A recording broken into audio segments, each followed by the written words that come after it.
The palace glowed with gold and tradition, but his heart felt strangely hollow inside it. Servants bowed, voices praised him, yet every smile felt practiced, every word measured. He began to wonder if anyone loved him, or only the crown that rested on his head. Late one night, he walked alone through quiet halls, listening to echoes of his footsteps. He remembered laughter from childhood, before titles shaped every relationship. That memory stirred a question he could no longer ignore. By dawn, he made a choice that shocked even himself. He would leave the palace behind, not as a ruler, but as an ordinary man, to discover who loved him for real. He left quietly, dressed simply, carrying nothing that revealed his true identity.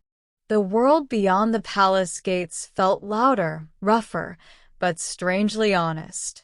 For the first time, no one bowed when he passed. He found work that tired his hands and humbled his pride. People spoke to him without fear or flattery, and it unsettled him how refreshing that felt. Still, he guarded his secret carefully. At night, he asked himself if love could truly exist without power. The answer did not come easily, but his journey had only begun.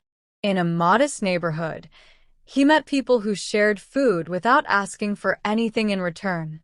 Their kindness was simple, unpolished, and sincere. It confused him more than palace loyalty ever had. Among them was a young woman with steady eyes and a gentle laugh. She treated him like everyone else, with fairness and warmth, never curiosity about his past.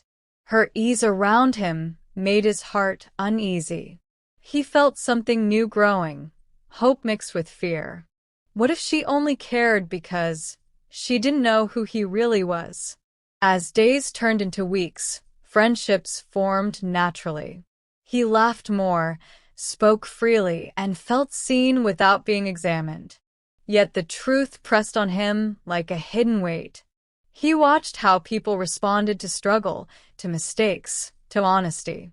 Some stayed, some drifted away, and he learned that presence was a choice. That lesson stayed with him. The woman noticed his silences, but did not demand answers. Her patience felt like a quiet promise he wasn't sure he deserved.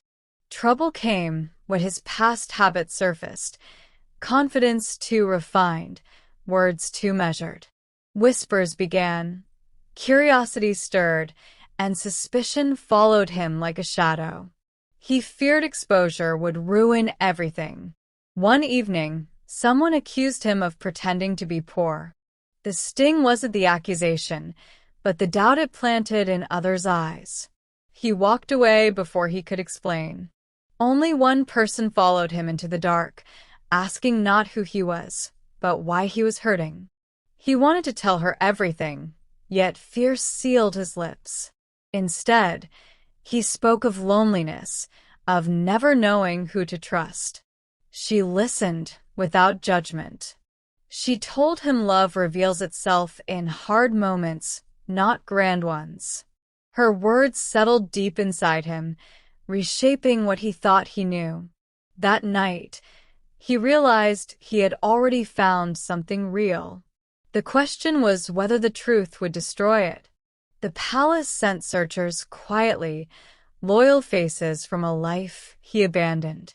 When they found him, they begged him to return, reminding him of duty and destiny. The world he left waited with open arms. He asked them to leave without revealing him.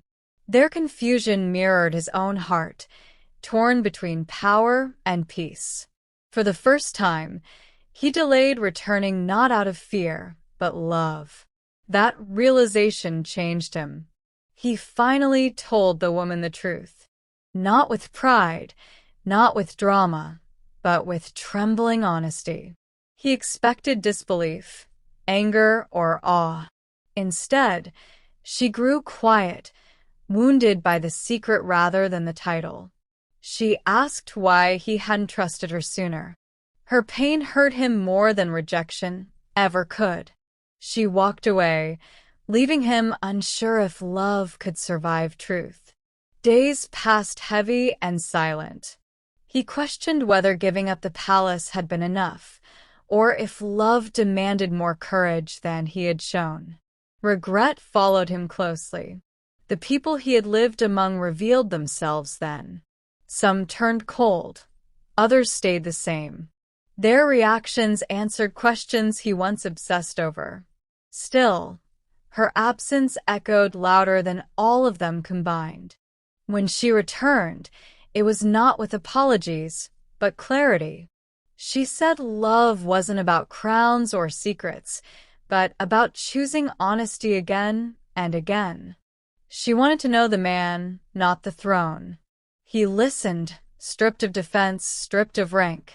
In that moment, he felt smaller and freer than ever before. They chose to start again, slowly, without hiding. He returned to the palace, not to reclaim power, but to redefine it. He spoke of stepping aside, of living simply, of ruling without walls between himself and truth. Many were stunned. He no longer needed the palace to feel whole. Love had taught him who he was without it. When he left again, it was not as an escape, but as a choice. They built a life grounded in shared mornings and honest nights. No titles followed him there, only the man he had become. Love grew steady, unafraid. He had given up the palace searching for real love and found more than he imagined. Not perfection, not fantasy, but truth. And in that truth, he discovered the greatest kingdom of all, a heart chosen freely and loved for who he truly was.